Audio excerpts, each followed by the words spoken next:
Meaning of grenadier. Grenadier. Grenadier.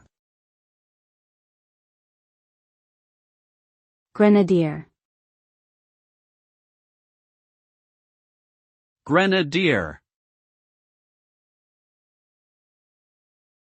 The term grenadier refers to an elite soldier who specializes in the use of grenades. Historically, grenadiers were often part of the infantry and were distinguished by their tall hats or caps, which had a distinctive shape that made them easily recognizable on the battlefield.